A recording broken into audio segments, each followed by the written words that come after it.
So we're going right into gameplay in this part. We're just out of the water, good and raring to go. I don't know why I sound excited, I'm not. Part's 30 minutes long, but there's stuff in it. There's stuff. This is a dense part. Yeah, no, I'm like skimming ahead, and this is by far the highest ratio of gameplay to cutscene in any part. I like this music, actually.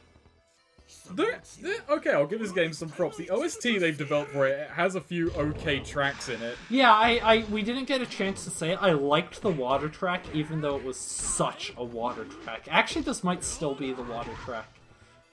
I think it is. But okay, it could just be this guy's fighting music. It's more interesting when it's not the water stage music. Yeah, I like it a lot more in spooky graveyard context. Again, this is not where any of this was happening. This was not it. Like, this is not what this environment looked like in the anime. Well, I've gone with their interpretation, and so for gameplay purposes, so we know, this is like probably the fastest opponent we've faced so far. But I actually think this, like, just watching it back, and I was like astounded, like, I look like I know what I'm doing here, because this is definitely not a first attempt. In the ongoing adventure, I believe this is the fight where I finally, like, really grasp I should be blocking a lot more. And then, like, later on unlearning that lesson when it's no longer necessary because blocking stops helping. That's a very Jonathon Joestar, like, learning arc. Like, well into his venture, I should try blocking attacks, and that's a lesson Jonathon has to learn. But then later, Jonathon decides his big smart technique. I'm going to stop. Blocking has been holding me back! Blocking is what the enemies want me to do, so I'll let them hit me! And then they won't want to hit me. But no, I just started learning there's, like, times in his combo where I can, like, go into a block. And I also, I'm gonna be spamming that rapid punch combo a lot, because I've learned it, and it's like, oh, that lets me land a lot of hits. And also, just an interesting thing. So, that bar, that Hamon bar, it goes up and down, like, if you use certain attacks, but you can actually put on modifiers onto enemies if you use certain strikes in your combo.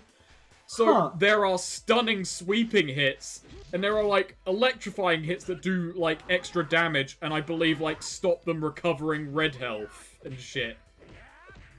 So, this game has tech. Interesting. Yeah.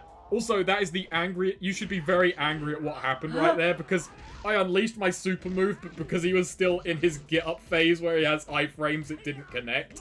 Amazing. So I hit into him, but didn't hit. I'm very sorry for you. Yeah. I can hear the sound tone in your voice. I'm sorry, this is the most technical fight we've had so far. No, see, I'm just thinking about, like, I'm sort of distracted because in my head I'm thinking about, like, an imaginary arc where Jonathon decides that, like, dodging is bad, actually. Or not dodging, blocking.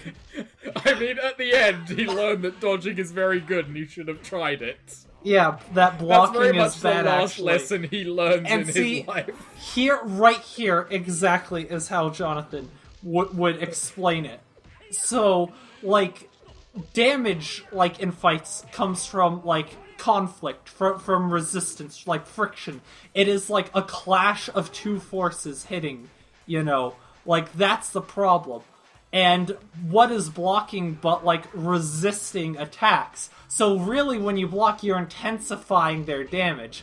Like, that's how Dio's hits are doing so much damage, because he resists them. That just adds more, like, fuel to the punch.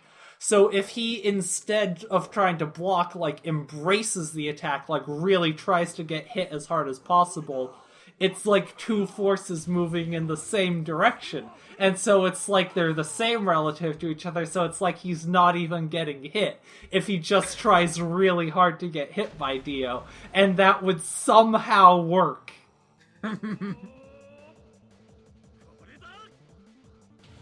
Okay, I'm just gonna going back to talk about music. I'm loving the Hamon charge-up theme in this game, because it's just the most cheesy shit ever.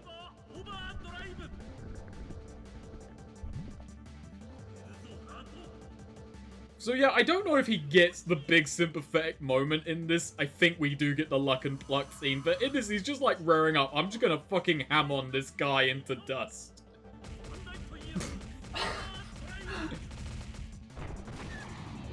Oh, that was so good.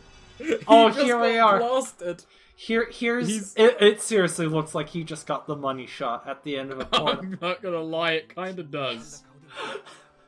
But I think this is the sympathetic, this is the, like, you know, oh, we're both such good why does it not look as much like Come and That? Why is it a different color? Why did he just get a ham on Bukake? Like, what's up here? But no, this is where he's like, aw, aren't we such both good, honorable English warriors? Oh fuck, like the ending song of the HMS Pinafore needs to be playing now. You know the one. Yeah, they have their moment of like, we're not so different, you and I, and Jonathan's like, insofar as he can understand it, kind of goes, yeah, luck. Here it comes. Jonathan's stand would be the HMS Pinafore. If I got handed a sword that had luck written on it, I would feel very, very worried. Like, you have very little faith in what I'm capable of. Also, that doesn't say luck, that says luck-K. Luck. They didn't know how to write back then, okay? Okay. Oh my god. There it is. Like, I'm allowed to say this, because I am, but that is, in the most negative way I can possibly say it, the gayest thing I've ever seen. Like, that takes me back to, like, you know, 5th grade, like... Oh. Throw that sword in the dustbin right away, it's been defiled. And so, okay, here, we're having this moment where Jonathan's realizing, oh, he was a true Englishman too.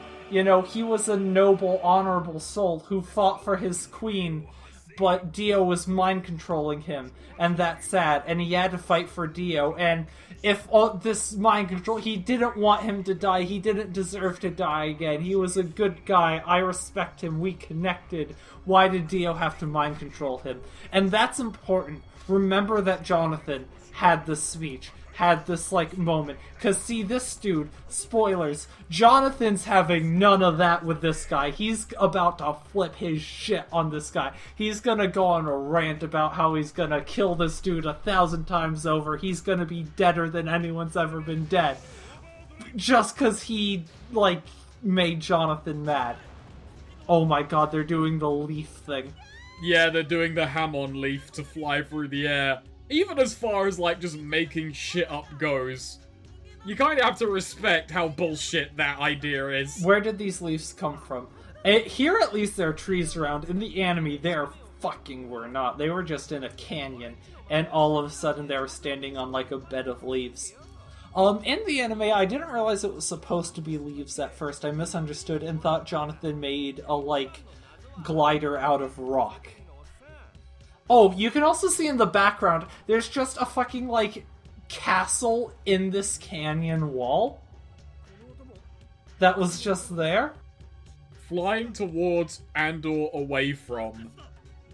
And, like, Buford here, I believe Buford is his name, I'm struggling, is giving chase. The perspective on this is weird, not just because it's weird, but because he is actually huge. We're playing a Speedwagon. It's Speedwagon time. This is a terrible, terrible segment. I don't remember Speedwagon fighting anyone. I mean, we see him use a sledgehammer, but I can't remember if he's using it to any brutal effect. No, Speedwagon was very much like... His mini arc, if you can remember, was him feeling useless to the group. He was useless to the group. He should feel that way. I know, but he felt bad about it. If he feels any differently, then he's just delusional. Yeah, but he felt bad about it as he just failed to remedy the situation any. This looks really bad. Oh Why are those God, spikes moving up and down like that? What's the no, point we of can't- that? So, the spikes will go away when we kill the zombies. But why do they have to, like, be bouncing for that? Style? Just to let you know. So, as you may well know, Speedwagon doesn't have Hamon. No. And, yeah, the point of Hamon is that once the green health bar is depleted on zombies, a strike with Hamon will kill them outright. As he has no Hamon abilities, you have to deplete both the green and red bars. I respect their dedication to their internal consistency, which is also fucking abysmal. Wait, so there is, like, just a regular, like, fight mode where you select your character, select your opponent, select your stage thing, correct? Not that I found. What? There's nothing like that in this There game. are bonus fights after you win the game, but they're, like, preset. So it's like, That's play a unbelievable. Speedwagon fighting the so-and-sos. Okay, but can you fight as, like, final form, Kenshiro-looking ass, Hammond up Jonathon, like, rematch those childhood bullies? Probably. Okay, that would redeem the game a bit, if you just get their health to red, and then just, like, Hammond overdrive, like, annihilate them. That would, like, redeem this game some. I'm pretty sure it would be very easy to talk Jonathon into believing it gentlemanly to Hamon overdrive a 9-year-old. Like, he would throw a child into the sun if it would help his social standing. Honestly, the Jonathon form of throwing someone under the bus would actually be throwing someone into the sun. True. I was gonna say, Jonathon really shouldn't be interacting with Speedwagon, because, like, he's of a lower crust. But... The classism comes back. The way you said that and built that up. It concerns me how much conviction you have in this. But the thing is, you know, I'm thinking about it. I'm not sure. I can't prove it. Like, I feel like they must, but I can't think of a single instance of Jonathon, like, actually interacting with Speedwagon. It's always Speedwagon being impressed by Jonathon. Jonathon's never like, oh, thank you, Speedwagon. Hey, Speedwagon, you're a real friend. Oh, Speedwagon, thanks for... It's always like Jonathon is sort of doing his thing, and Speedwagon's providing commentary. Like, maybe when they cornered Dio, and Speedwagon was, like, tagging along for some reason, maybe Jonathon's acknowledged his presence there. Other than that, like... Yeah, like, it was much more a one-sided relationship of not mutual respect. It was kind of like one-side respect, other part indifference. Yeah. I don't believe it. It's not even like cruelty on Jonathon's part, it's more just he's that oblivious. Or that self-centered. Does Jonathon think that he just, like, owns Speedwagon? Like, he is my squire, don't you know? Yeah, like, he thinks Speedwagon is his, like, servant person he, like, purchased.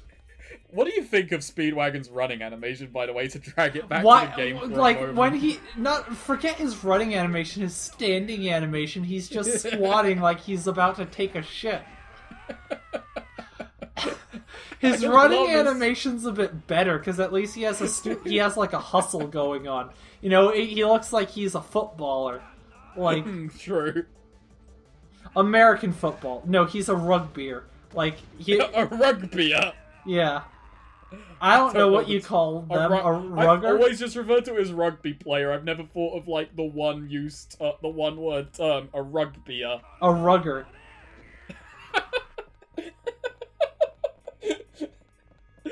Rugger just sounds like something else entirely. No, the thing is, rugby once upon a time was called rugger. Oh. The name rugby I believe, I might be talking out of my ass, but I'm pretty sure rugger predates rugby, I think.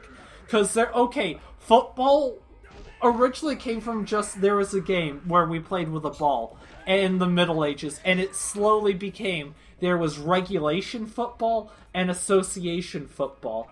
And association football, regulation football became rugger, and association football became soccer, and then rugger became rugby somehow.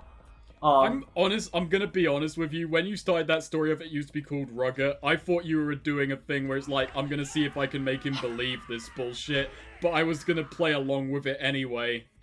And what makes you think now that I'm not sure what to believe. So essentially you're announcing your suspicions that might be bullshit, but is probably correct. Yes, essentially. Okay, well, I'm gonna continue this story and see where your stance goes from here. So, the thing is, like, Americans, Australians, and Canadian, or there was, like, I don't know, the Soccer Council, or whatever, I don't know their name, and they decided, okay, the Football Council, sorry, there's the Football Council, and they decided, okay, we need to, like, decide what is... Like, we need to name these things. What is football? And they decided, okay, this is called soccer, this is called rugby. This is, like, what it is, and everyone needs to deal with it. And so then, like, the Australians, Americans, and Canadians were like, yeah, okay. Yeah, sure, England, you guys play a lot of football, we'll trust you. And then you fucks didn't change. No one over there actually listened and just kept calling it football. And, like, then you had the gall to make fun of us for actually calling it soccer, even though it was your fucking idea. And that's why you're all full of shit, and it's still called soccer, you assholes. Alright, now I believe the story to be true. Just based on your conviction at the end there, but... No, see, here's how you know I'm not making it up. Because in my version of the story, I begrudgingly admit the Australians are the most blameless of all. They are the most correct. That's true! I would never make up a version of a story where the Australians were correct.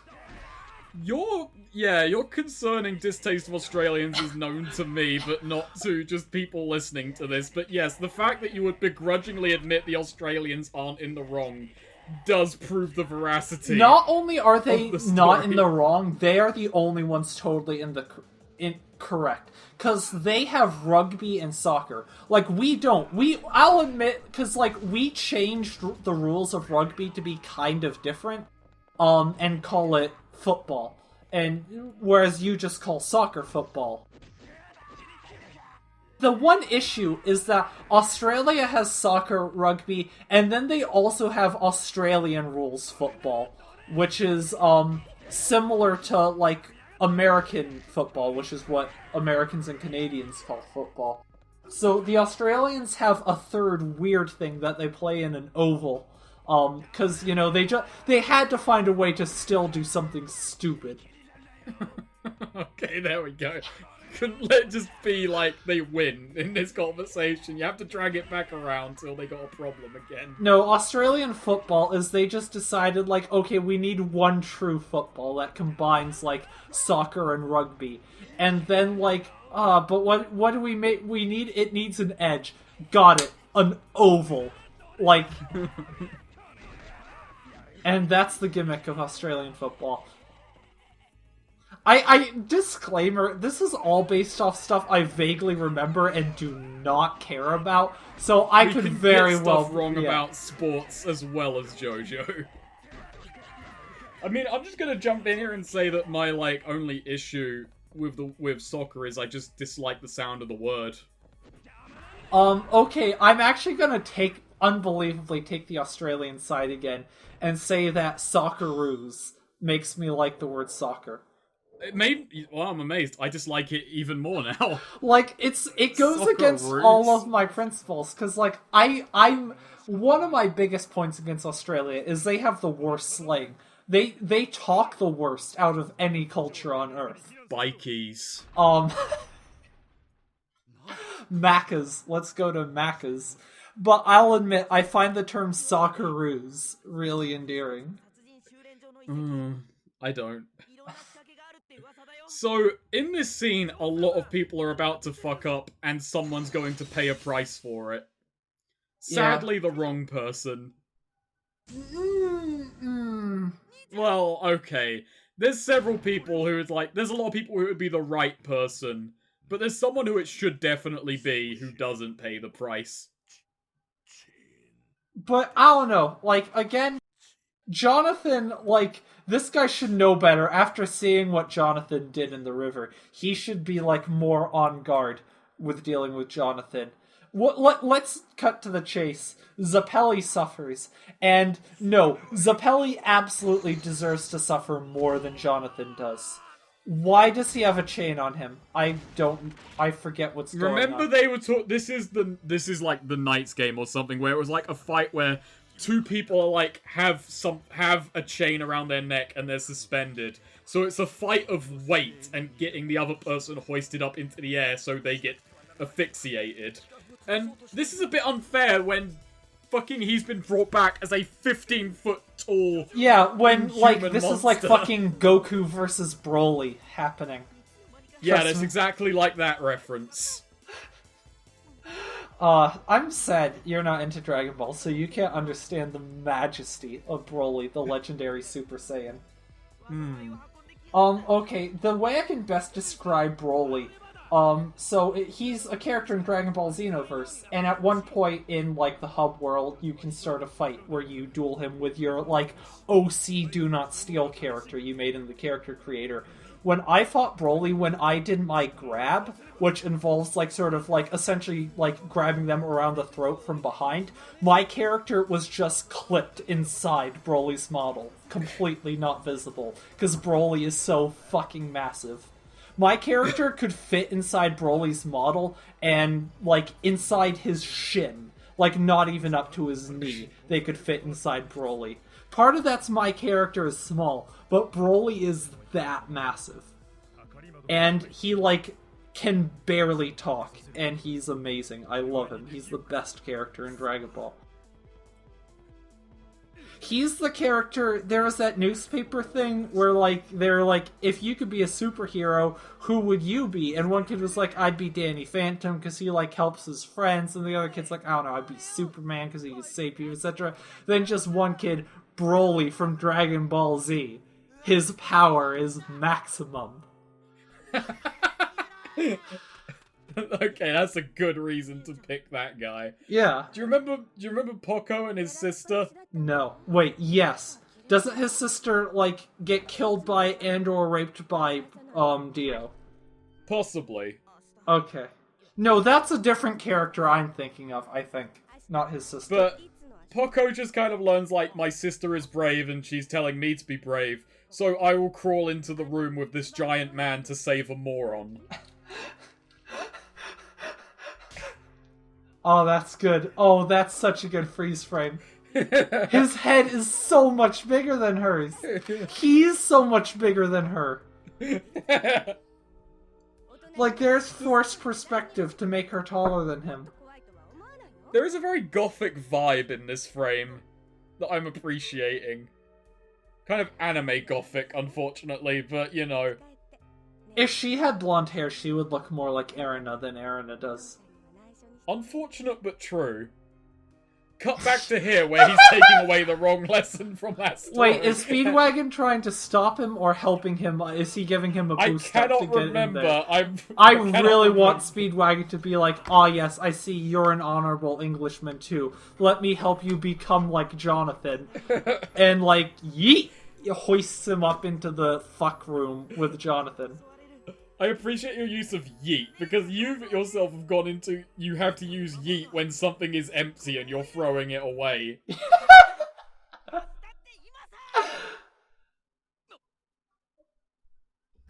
You know, there's like a very fine line where Speedwagon, like, he ended up running a very powerful, very influential business. But he could have easily, like, one day of decision-making decided to be a cult leader instead. That's a frame. Yeah. That's a smug face. Okay, like, that frame, that dude, Boldu, whatever, had the exact... Oh my god! I forgot about this! I forgot he just gets kicked into the lever and that's why he's a useful character. That's the one thing he contributes. That's a great frame. Oh my god. He's not even a useful human being. He is a useful puck. Speedwagon, I love his, like, Virgin Mary holding the body of Christ. I love how he's glowing with radiant energy. Okay, I think this is, like, just Speedwagon. Like, you get this sort of game where, I mean, he just looks so fucking blitzed out of his mind. Like, look at his expression in that panel. He is way too high to be processing this, but also is way too high to realize he's high. He doesn't realize that all of this is quite real yet. Who the fuck are you? That is Tom Petty. Oh, are we getting Zeppeli's backstory? Yes. So now Zeppeli got a vision that he will enter a room and die saving someone else, like in very broad strokes. And he has decided that the time is now, and this is the room, and this is the man he's dying for. No, yeah, he just knows I'm gonna die because I'm gonna go into a room to save someone. So he just decides, holy shit, this is the room. This is the room from the prophecy that I go into to save someone and die. Well, better commit. Better go out with a bang. Better, like, throw away my own life having trained my student for about a day so he can deal with a vampire problem I spectacularly failed to deal with. We'll get into that.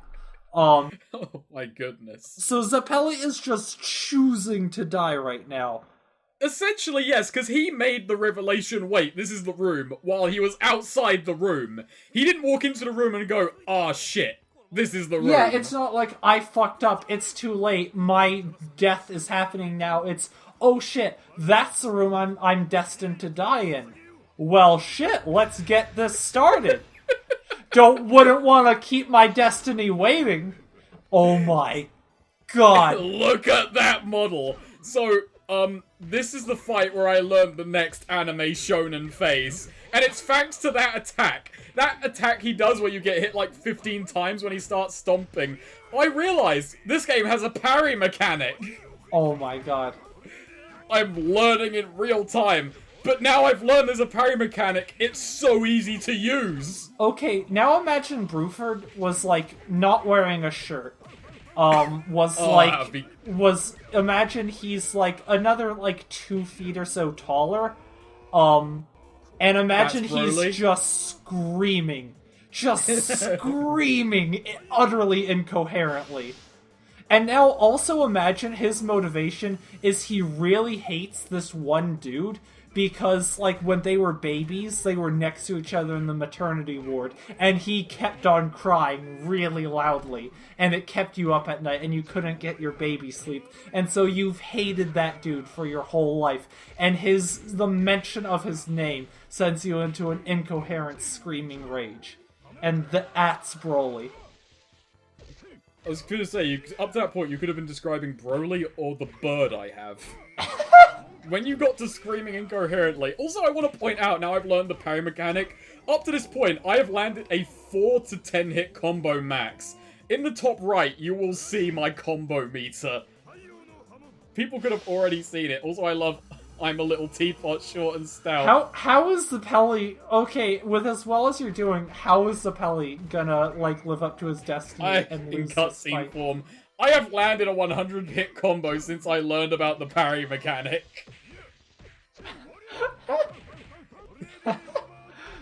I'm assuming, like, they introduced something that makes it not work anymore. It's not as effective from, like, this fight onward.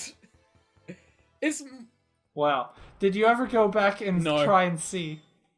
I think when I go into some bonus fights, I take a look at some opponents and, like...